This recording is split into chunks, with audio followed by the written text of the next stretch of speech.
So this is Panko Wigeon, or really it's just another name for Wigeon escalopes. Um, Wigeon aren't everyone's cup of tea when they're oven ready. Sometimes they kind of can taste quite salty or even fishy even. Depends where they're taken.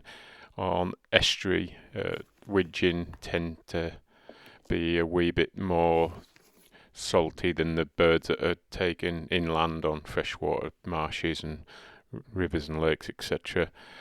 So this is one option to get around that. The fishy or salty taste usually accumulates in the skin and the fat. So if you basically take the breasts off without the skin and cook the breasts in however way you like, it's a good way of avoiding that unpleasant taste but still getting a nice meal. So this is, I guess you can do this with any game bird or duck. I don't do it with teal or mallard because I like to cook them whole. I like to eat all the carcass on a mallard and including all the skin, and teal the same. But widgeon, I think it suits it well. So you basically peel the skin back so you don't have to do any plucking. Get a very sharp knife. This isn't the best, it's a bit of a thick knife, this one, but it is sharp. A small filleting knife is ideal for ducks and geese, which I need to get myself. Cut the breast fillet off. So yeah, it works for it's not original. Plenty of people do this with pheasants, partridge, and mallard ducks, and make goujons out of them. But these are escalopes. So we're going to hammer them flat and then breadcrumb them. It might be a bit wasteful, you might think, on the rest of the carcass, just taking the breast off. But I've got a peregrine that likes eating duck carcasses. She's a wild disabled peregrine that I keep under license. And if she wasn't in captivity, she'd be out on some marsh at this time of year eating wild duck. So one of her favourite foods, and they're very rich and fatty and keep her in the best of the health. So it's kind of win-win. So nothing's wasted on these carcasses. I get the breasts, which make a delicious escalope with, and peregrine takes care of all the rest. But again, I wouldn't do this on mallard and teal. Works great with pheasants, and it's good for making pheasants and ducks very accessible to kids, because it's kind of like some kind of chicken burger or something that they might get down a fast food shop. So it's a good way of engaging kids or getting people who wouldn't normally eat game to eat game, and they don't have to do the messy bit of plucking and gutting. You can literally just cut the breast off, which is most of the meat on a duck anyway.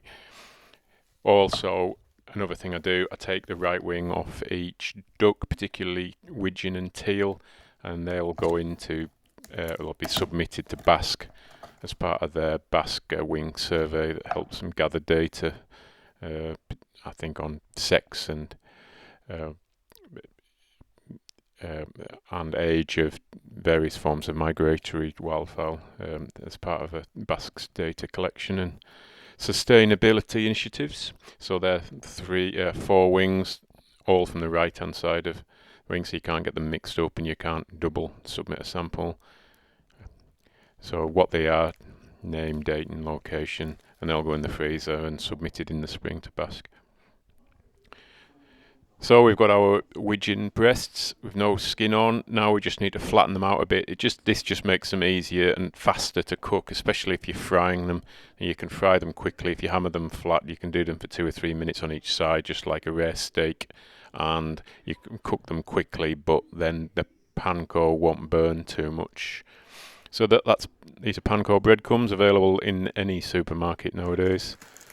Quite nice and crunchy, but you can use breadcrumbs or whatever else you want. Really, this is just a principle of making escalopes rather than the actual recipe involved. Say you can do it with chicken, beef, pheasant, partridge, whatever you want. Put them in a bit of cling film and then double the cling film over on a chopping board like this, and then get a meat tenderizing hammer or even just a rolling pin and tap them flat. So you want them so it's a fairly fat, like ideally 1/4 inch thick, something like that. Just tenderizes them a bit, not that they need it too much, duck breasts, but it just, as I say, makes them flat and reduces the cooking time. And then the process to follow, the sequence now, you dip them in flour first and then beaten egg yolks. This just helps absorb the fat in the cooking, makes them nice. It absorbs the flour absorbs the butter or oil and just make some golden brown. Dip them in the beaten egg yolk and then into the panko breadcrumbs, and then you've got an escalope ready to fry. That's all of them done. Now, I like to just go to full hog and melt some butter. You can use olive oil, whatever you want, but butter just tastes nicer.